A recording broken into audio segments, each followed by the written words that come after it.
ମୁଁ ଆସିଥିଲି ସେ ଯାହା ସ୍ଥିତି ଅଛି ଆମେ ଦେଖିବା ଠିକ୍ ନୁହଁ କାରଣ ଡକ୍ଟର ମନା କରୁଛନ୍ତି ଦେଖା ହେବା ଠିକ୍ ନୁହଁ ବୋଲିକି ବହୁତ ଇଏରେ ଅଛି ତେଣୁ ମୋତେ ଏତିକି କହିବି ଆମେ ସମସ୍ତେ ଏବେ ଠାକୁର ଡାକିବା ଯେତେ ଓଡ଼ିଶାରେ ଯେତେ ଜଣ ଅଛନ୍ତି ସମସ୍ତେ ନିଜ ନିଜ ଠାକୁର ଡାକିବେ ଯେ ହ୍ୟୁମାନ ସାଗର ଶୀଘ୍ର ଭଲ ହେଇଯାଆନ୍ତୁ।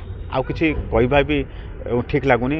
ମୁଁ ବହୁତ ମର୍ମାହତ ମୁଁ ବହୁତ ଦୁଃଖିତ କାରଣ ହ୍ୟୁମାନ ସାଗର ସେ ଓଡ଼ିଶାର ଜଣେ ଭଲ ଗାୟକ କଥା ତ ଅଲଗା କଥା ଭଲ ପିଲା ଭଲ ଲୋକ ଭଲ ମଣିଷ ମାନେ ସେଭଳିଆ ମଣିଷଟେ ଓଡ଼ିଶାରେ ପରି ବିରଳ ତେଣୁ ନିହାତି ଜଗନ୍ନାଥ ପାଖରେ ପ୍ରାର୍ଥନା କରିବି ଜଗନ୍ନାଥ ଶୀଘ୍ର ଭଲ କରିଦିଅନ୍ତୁ। ଗୋଟେ ଆଲୋଚନା ହେଉଥିଲା ଯେ ଏୟାରଲିଫ୍ଟ କରାହେବ ବୋଲି କ'ଣ କିଛି ସେଇ ବିଷୟରେ କିଛି ସେ ବିଷୟରେ ମୁଁ ଜାଣିନି ଆଜ୍ଞା ମୁଁ ସେ ବିଷୟରେ କହିପାରିବିନି ଡକ୍ଟର ଯାହା କହିବେ ତେଣୁ ମୁଁ ଏଇଠି ମଧ୍ୟ ଓଡ଼ିଶା ସରକାରଙ୍କୁ ଆଉଥରେ ନିବେଦନ କରିବି ଯାହା ତାଙ୍କୁ ସୁବିଧା ସୁଯୋଗ ଯୋଗାଇବା କଥା ସବୁ ଯୋଗାଇ ଦିଅନ୍ତୁ ଏବଂ ସମସ୍ତେ ନିଜ ନିଜ ଠାକୁରଙ୍କୁ ଗୁହାରି କରନ୍ତୁ ଦୀପ ଜାଳନ୍ତୁ ପ୍ରାର୍ଥନା କରନ୍ତୁ ହ୍ୟୁମାନ ସାଗର ଶୀଘ୍ର ଭଲ ହେଇଯାଆନ୍ତୁ। ମୁଁ ଦେଖିନି ଆଜ୍ଞା ମୁଁ ବହୁତ ଜଣ ଖେଳିଛନ୍ତି ମୁଁ ଦେଖିନି କାହାକୁ ମୁଁ କହିପାରିବିନି। ଧନ୍ୟବାଦ ଧନ୍ୟବାଦ।